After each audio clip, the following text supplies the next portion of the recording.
آج ہم کچھ دیکھنے جا رہے ہیں کہ جو ریسنٹلی ڈیولپمنٹ ہوئی ہے کشمیر کے اوپر امریکہ کی پالیسی ہے جو وہ کیا رہنے جا رہی ہے، اور اس کو ہم دیکھیں گے۔ اور کشمیر ایشو جو انڈیا اور پاکستان کے درمیان ہے، اس میں امریکہ کیا کچھ جانتا ہے، امریکہ کیا کچھ چھپا رہا ہے، اور امریکہ نے پچھلے ٹرمپ کے دور میں کتنی کھلی چھوٹ دی ہوئی تھی انڈیا کو، اس کے بارے میں آج ہم کچھ بات کرنے جا رہے ہیں۔ تو سب سے پہلے دوستو آپ کو یہ بات سمجھنے کی ضرورت ہے کہ جب ٹرمپ ہے جو وہ پریزیڈنٹ تھے امریکہ کے، تو تب انڈیا کو یہ بات ریلائز ہو رہی تھی کہ وہ اس کے جو کشمیر کے اوپر پالیسی ہے وہ بے شمار نرم ہونے جا رہی ہے، ٹھیک ہے۔ اس کی مثال سمجھنے کے لیے ہم ایسے سمجھ سکتے ہیں کہ چونکہ امریکہ جو ہے وہ انڈیا کے ساتھ بے شمار نرم بھی رہا ہے، اور اس کے کچھ اسٹریٹجک انٹرسٹ بھی تھے، چونکہ اس نے انڈین اوشن اور جو دوسرا تھا چائنا کو ٹیکل کرنے کے لیے اس کو انڈیا کے قریب ہونا پڑا تھا امریکہ کو، ٹھیک ہے۔ تو اس بات کو سمجھنے کے لیے کہ دوسرا کہ انڈیا کے ساتھ وہ اتنا نرم کیوں تھا، جبکہ وہ امریکہ ہے جو ہمیشہ اس کی ایک پالیسی رہی ہے، ڈیموکریسی کو ہلاتا رہا ہے، یا ہیومن رائٹ ہیں جو ان کو چیلنج کرتا رہا ہے کہ ہم نے یہ ہیومن رائٹ ہو رہے ہیں، اس کو بند کرو، یہ فلاں چیز ڈیموکریسی کو خطرہ ہے، یہ گلوبلائزیشن سسٹم ہے، اس کو پیس کو ہے جو وہ نقصان پہنچے گا۔ تو لہٰذا وہ دو کارڈ ہمیشہ کہتا ہے، وہ جو دو کارڈ ہوتے ہیں، ایک تو ڈیموکریسی کے اوپر ہوتا ہے، وہ ڈیموکریسی کو ہلاتا رہتا ہے، اور دوسرا میں نے کہا ہے جیسے ہیومن رائٹ ہے۔ تو ہم نے دیکھا تھا کہ پچھلے کچھ دور میں جیسی مودی ہے جو وہ گورنمنٹ میں آیا تھا، تو اس نے یہ دونوں چیزوں کا جو وہ ہلا کے رکھا ہوا تھا، ٹھیک ہے۔ سب سے پہلے ہم دیکھیں تو ہیومن رائٹ ہے جو وہ کشمیر کے اوپر ہیومن رائٹ کے جو بھی چارٹر ہیں، جو بھی آرٹیکل ہیں، سارے ہیں جو وہ کشمیر کے اوپر آ کے ان کے فیل ہو جاتے ہیں، ٹھیک ہے۔ اور ہم نے دیکھا تھا کہ امریکہ کے سوائے ان کی جو کانگریس کے کچھ پارٹیاں تھیں، انہوں نے ایک رپورٹ شائع کی تھی، اور اس کے علاوہ جو اور کوئی بھی ہیومن رائٹس کے اوپر امریکہ سے ہم نے بیان آتا ہوا نہیں دیکھا۔ اس کی سب سے مین وجہ تو ایک تو یہ ہے کہ جو انڈین لوبی ہے وہ امریکہ کے اندر اتنی زیادہ طاقتور ہے کہ وہ اس ہر چیز کو وہاں تک پہنچنے ہی نہیں دیتی۔ جیسے میں ایک مثال دیتا ہوں کہ جتنا بھی یو ایس اے کا میڈیا ہے، میڈیا کے اوپر انڈین کے اینکر بیٹھے ہوئے ہیں، وہ کیا کرتے ہیں کہ وہ ایسی بات کو امریکن عوام تک پہنچا رہے ہوتے ہیں جو کہ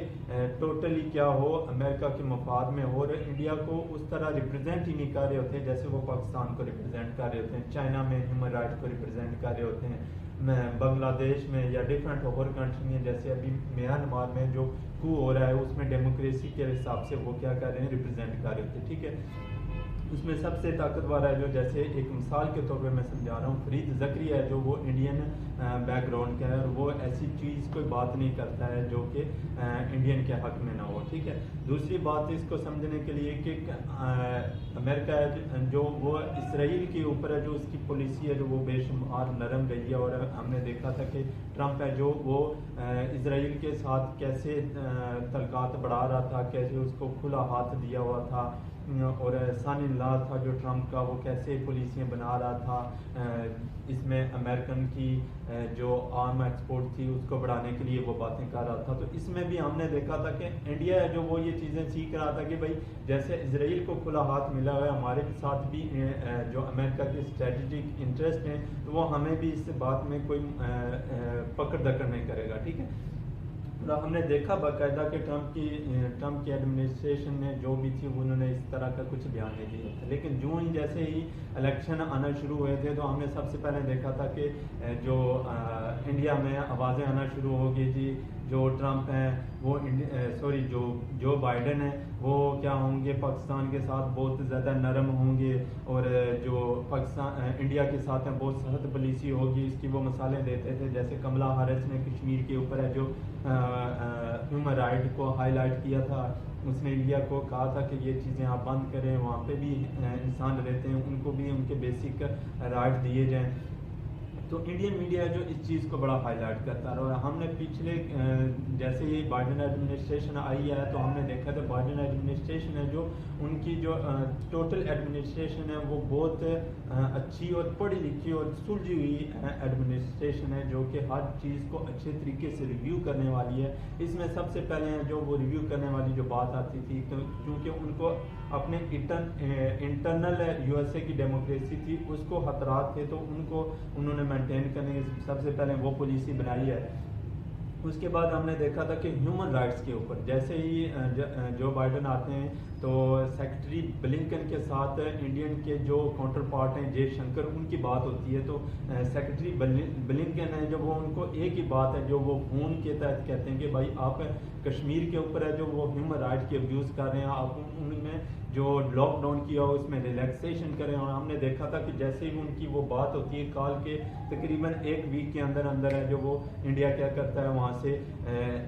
انٹرنیٹ جو شٹ ڈاؤن کیا ہوا تھا اس کو دوبارہ 4G ریسٹور کرتا ہے۔ پھر ہم نے دیکھا تھا کہ وہاں پہ جتنے ٹروپس تھے ان کو تھوڑا ریسٹرکٹ کر کے تھوڑے کچھ جو ایمبیسڈر وغیرہ تھے فارن، ان کو ایک ایسا ٹور کرایا گیا کہ ایک ڈرامہ نچایا گیا۔ اور اس کے بعد ہم نے دیکھا تھا کہ جتنے کشمیری لیڈر تھے ان کو دوبارہ کیا کیا گیا ہے، وہاں پہ قید سے رہا کیا گیا ہے۔ تو ٹھیک ہے، تو یہ کچھ ایسے سٹیپ تھے۔ اس کے بعد جب یہ چیزیں ہوتی ہوئی نظر آئی تو امریکہ کے اسٹیٹ ڈپارٹمنٹ میں، جس میں جو اسپوکس پرسن تھے نیڈ پرائس، انہوں نے یہ بیان دیا تھا کہ غلطی سے ہو سکتا ہے یا جان بوجھ کے ہو سکتا ہے، کیونکہ اسٹیٹ ڈپارٹمنٹ کا ہر جو لفظ ہوتا ہے وہ چنا گیا ہوتا ہے، اور اس کو کیونکہ پوری دنیا فالو کر رہی اور دیکھے گئی ہوتی ہے تو اس میں غلطی کی گنجائش تو نہیں ہوتی ہے۔ تو انہوں نے یہ بیان دے دیا تھا کہ کشمیر ہے جو اس کو انڈین یونین ٹیریٹری کے نام سے پکارا تھا، جس کے اوپر ہمارے پاکستان کے جو فارن آفس میں بیٹھے ہوئے لوگ ہیں انہوں نے اس چیز کو احتجاج بھی کیا تھا۔ اور تیسرے دن ہم نے دیکھا تھا کہ جو اسٹیٹ ڈپارٹمنٹ تھا اس نے اپنا یہ بیان واپس لیا، اور انہوں نے کہا کہ یہ ہیومن مسٹیک ہے، انسانی غلطی کی وجہ سے ہوا ہے، اور اس چیز کو انہوں نے دوبارہ واپس لیا تھا۔ ٹھیک ہے، تو ابھی ریسنٹلی دوبارہ جب اسٹیٹ ڈپارٹمنٹ کی بات ہو رہی تھی تو ہم نے دیکھا تھا کہ ابھی ایک جرنلسٹ نے دوبارہ سوال پوچھا تھا کہ اگر آپ کی جو کشمیر پالیسی ہے اس کے اوپر جو بائیڈن کی کیا پالیسی ہونے والی ہے اور اس کے بارے میں ہمیں آگاہ کریں، تو اسٹیٹ ڈپارٹمنٹ کے اسپوکس پرسن جو تھے انہوں نے دوبارہ کہا ہے کہ جو کشمیر ایشو ہے اس کو ہم پاکستان اور انڈیا کے درمیان ایک ڈسپیوٹڈ ٹیریٹری دیکھتے ہیں، نہ کہ ہم ٹوٹلی اس کو انڈین کا انٹرنل ریفرنس کرتے ہیں۔ تو یہ ایک بہت بڑا بیان تھا جس کے اوپر میں نے کہا آج ایک ولاگ بنانا چاہیے آپ لوگوں کے ساتھ اور آپ لوگوں کے ساتھ شیئر کرنا چاہیے۔ باقی جو کشمیر ایشو ہے اس میں کچھ ڈیولپمنٹ ہوئی تھی وہ ہم نے تھوڑا سا دیکھ لیتے ہیں کہ مارچ 14 کے بعد ہم نے سب سے پہلے دیکھا تھا کہ جو مراج الدین ہے اس کو کیا کیا گیا تھا، شوٹ ڈاؤن کیا تھا اور وہ انڈین فورسز نے اس کو شہید کیا تھا۔ اس کے بعد ہم نے دیکھا تھا کہ انٹرنیٹ شٹ ڈاؤن ہے جو جیسے ہی اگست 5 کے بعد ہے وہ ٹوٹلی بند کر دیا گیا تھا، جو کہ ایک مین ٹیکٹس ہے جس کا انڈیا کا کو جو مارچ ہوتے ہیں وہاں پہ جتنے وہاں پہ ریلیاں نکالی جاتی ہیں ان کو سٹاپ کرنے کے لیے ایک مین ٹیکٹس کے طور پر وہ کیا کرتا ہے، انٹرنیٹ کو شٹ ڈاؤن کر دیتا ہے۔ کسی 1 2 3 جو اچھے نوجوان ہوتے ہیں جن کا ایک نام ہوتا ہے ان کو مار دیا جاتا ہے۔ اور پھر ہم نے یہ بھی دیکھا تھا کہ تقریباً 70,000 سے زیادہ جو وہاں پہ لوگ ہیں ان کو ابھی تک ہے جو وہ گولی کا نشانہ بنا دیا گیا۔ ٹھیک ہے، تو یہ ایک ایسی چیزیں جو کہ انڈیا ہے جو